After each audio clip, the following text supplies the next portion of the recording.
Hey everybody, welcome to Slash Bash, where today I am bringing you another Choosing Beggar Reddit video. If you are new to the channel, then click on notifications so you don't miss out on the fun.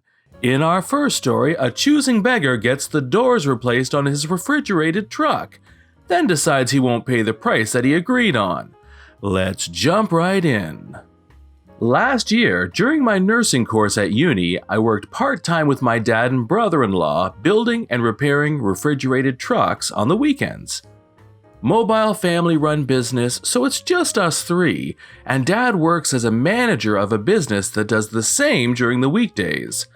We provide the service that lets us go at a time or place more convenient for our clients, which these companies don't do, and the less time that the truck is not roadworthy is better for the clients.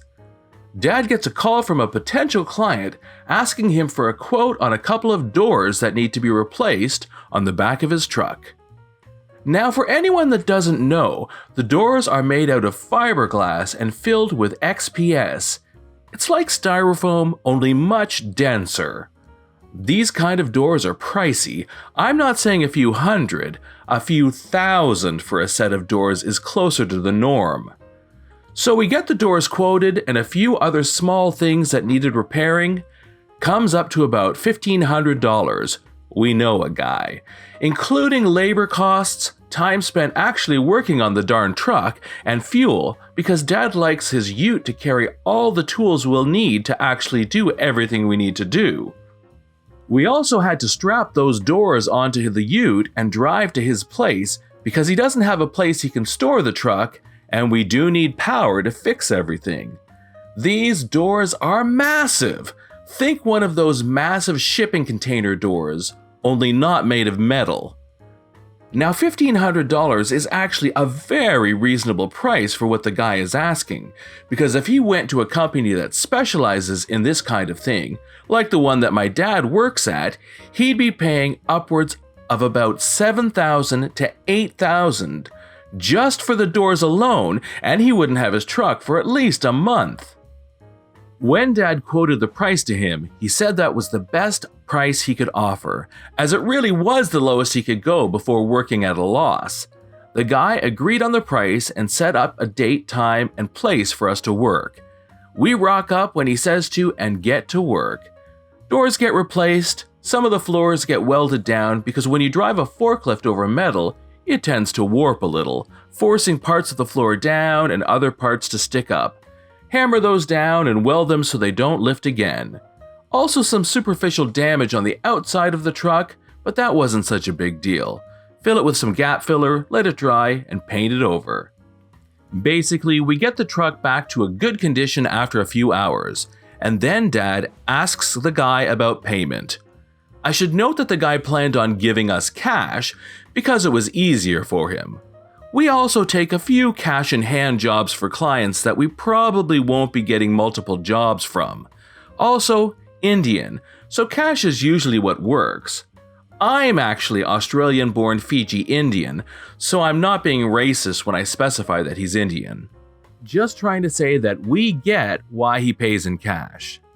The moment Dad asks about being paid, the guy clams up, tells us he doesn't have the amount and asks us to do it cheaper. Now, I did specify that we already heavily discounted the price for this guy. What we were asking for is quite literally our bottom line. We discuss what he thinks is reasonable, and his counteroffer is a measly $450. We go at this for about half an hour before Dad folds and takes the $450 because we understand that he won't change his mind. Old Indian men are notoriously stubborn as well as cheap as hell. He pisses off with his truck and Dad ended up tearing a new one into the guy that gave him our number. He's actually a nice guy. We get regular work from him and he manages a fleet of trucks and has a bunch of crappy drivers. Thankfully, this guy actually has a sense of shame and pays us the difference, and promptly cuts the cheap guy out of his life. Story 2 shows us a choosing beggar mom who tries to force a wildlife rescue to let her underage children join their feeding adventure experience, even though insurance wouldn't allow it. Here's some backstory. I work at a non-profit wildlife rescue in guest relations. This primarily means social media, website work, and running gift shop or our ticket booth. As the weather warms up, we get more guests, which means more entitled folks, choosing beggars, and madmen. One of the things we offer is a feeding adventure. If you are 6 or older, you can feed one of our black bears, and if you're 8 or older, you can feed a big cat. It's zookeeper escorted, super safe, super fun. Very common way people support us, and a huge draw for choosy folks. Enter today's cast: choosing beggar, older sister, youngest kid, and myself. While in a gift shop rush, choosing beggar comes in with 3 children, probably 10, 8, and 6, I guess. Immediately, she makes a beeline for me, barely waiting for me to finish answering another guest's questions. How old do you have to be for the adventure things? 6 for a bear, 8 for a big cat. Oh my God, no! Really? He's 5, so none of them can do it. She starts throwing this dramatic sob story, telling the kids how no one can do an adventure because of the age limit, while making glances back at me to make sure I'm watching. When I don't react, she approaches again. Can he go in and stand with them? No, insurance won't let anyone under 6 behind the barrier fence. Choosing beggar sighs like I've just stepped on her dreams. As she turns away again, the older sisters corral the youngest kid. Don't worry, you can't feed an animal now, but you can in 2 months when you're 6. He's only 2 months away? Yeah. Choosing beggar then holds the youngest kid to her while he tries to strain for our stuffed animal display, turns to me and... He's 6! Me, after taking a moment, sorry ma'am, no can do. Choosing beggar narrowing her eyes. How do you confirm the ages? Me, dead-eyed. We have the adults sign a waiver, then it's just trusting you won't lie to us and put us at risk with insurance or licensing. Eventually, the older sister convinced choosing beggar to buy the youngest kid a toy he actually wanted and get them adventures anyway. According to my zookeeper co-worker who did their adventures, she still tried to coerce him into letting the 5-year-old behind the barrier fence. Because hey, photo ops over insurance and safety. Who cares about the legality for a non-profit, right? In our final story, a choosing beggar is throwing a gala for wealthy people, but she doesn't want to pay the professional designer for the invitations. A high schooler would do it for free, right? I'm sorry I have to ask this, but there is a little confusion on my end, and I want to make sure I'm not going into our meeting with no correct info. When blank said you are willing to help with the design, does this mean you are willing to donate your services for this? Let me know. If you didn't plan to donate your services, please let me know how much you would charge, as it's a tight budget. Thanks, and have a great day, Karen.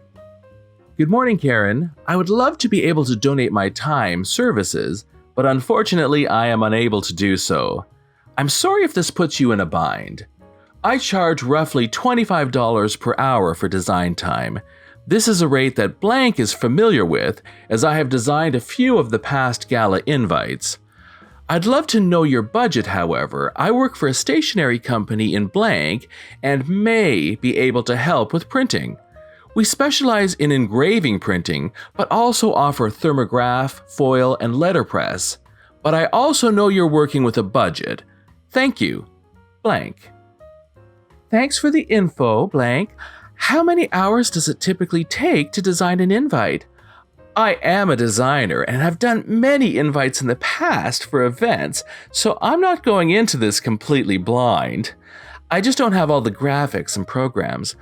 I really don't want to spend money for the design. Heck, if it were up to me completely, I would forgo them altogether to save cost, but it seems to be something they want to keep. Way back when, blank used simple invites, which I know I can duplicate. Give me an idea of hours needed, and then I can design if we should move forward. My daughter is in high school, and there may be some students willing to do so for free. Thanks, Karen. This has been John from Slash Bash. Thanks for watching. If you've enjoyed the video and want to see more of them, then please hit that subscribe button. We'd love for you to drop a like and share it with your friends, and we will see you in the next one.